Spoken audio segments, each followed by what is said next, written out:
সংসারে আমাদের জীবনে যখন কোনো সুখ বা দুঃখ আসে, তার জন্য আমরা কাউকে না কাউকে অবশ্যই দায়ী করে থাকি, তাই না? এই ব্যক্তি আমাদের সাথে এরকম কাজ করেছেন, তাই আমার সাথে এমন হলো।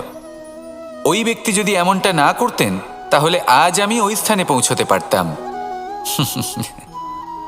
সবই আপনার দৃষ্টিভঙ্গির ওপর নির্ভরশীল, আর যদি আপনার দৃষ্টিভঙ্গি এমন হয়, তাহলে তা অনুচিত।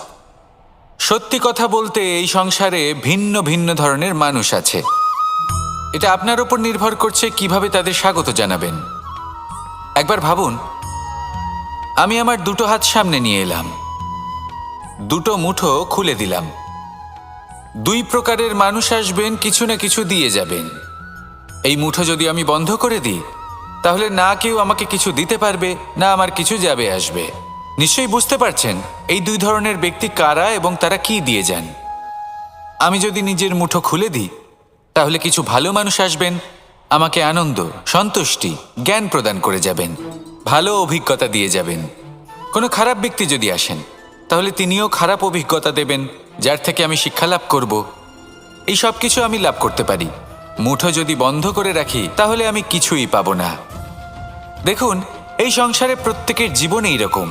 প্রত্যেকের জীবনে সবকিছুই আছে, ভালো খারাপ দুই মানুষই আছে। ভালো অভিজ্ঞতা আছে, খারাপ অভিজ্ঞতা আছে। নির্ভর করছে আপনার উপর যে আপনি কি করবেন, এনাদের স্বাগত কিভাবে জানাবেন, কার থেকে কি বুঝবেন, কি শিখতে পারবেন, আর কোন দৃষ্টিভঙ্গি নিয়ে অগ্রসর হবেন। এটাই নির্ধারণ করবে যে আপনার জীবন কেমন হবে। আসুন আমার সাথে ভালোবেসে বলুন, রাধা রাধা। জীবনে যখন কোনো ব্যক্তি নিজের লক্ষ্য প্রাপ্তির জন্য নিরন্তর পরিশ্রম করতে থাকেন, চেষ্টা করতে থাকেন, তখন তিনি কষ্ট অনুভব করেন।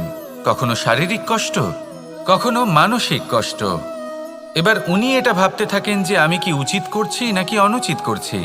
কারণ অন্যদিকে এমন একজন ব্যক্তিও আছেন যিনি একদমই পরিশ্রম, চেষ্টা করছেন না। তিনি মদিরা পান করেন, বিলাসিতায় জীবন কাটান, অলস প্রকৃতির হয়ে ওঠেন, নিদ্রাতে বিলীন হয়ে থাকেন আর ভাবেন যে তিনি সুখ লাভ করছেন। কিন্তু এরকম কেন হয়? কারণ যখন আমরা সৎ পথে থাকি, উচিত পথে চলি, লক্ষ্য প্রাপ্ত করার জন্য চেষ্টা করতে থাকি, তখন আমাদের ভেতরে থাকা নেতিবাচক শক্তি এবং পাপ এই দেহকে ত্যাগ করে দেয়।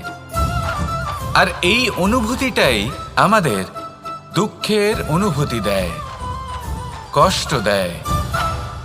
এবার সেখানে যদি আমরা কুপথে চলি, অনুচিত পথে চলতে থাকি, তাহলে আমাদের ভেতরে থাকা পুণ্য এবং ধনাত্মক শক্তি আমাদের দেহ ত্যাগ করে দেয়।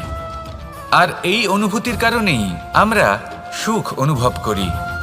কিন্তু কখনো ভাববেন যে এই সুখ বেশি সময় পর্যন্ত থাকে না। সেই জন্য সবসময় মনে রাখবেন, যদি আপনি জানেন যে এটাই আপনার লক্ষ্য, এটাই উচিত পথ, শুভ পথ, তাতে নিরন্তরভাবে এগিয়ে যেতে চেষ্টা করতে থাকুন। এই কষ্ট আপনাকে সুখের পরাকাষ্ঠায় কখন পৌঁছে দেবে তা আপনি জানতেই পারবেন না। আসুন আমার সাথে ভালোবেসে বলুন, রাধা রাধা।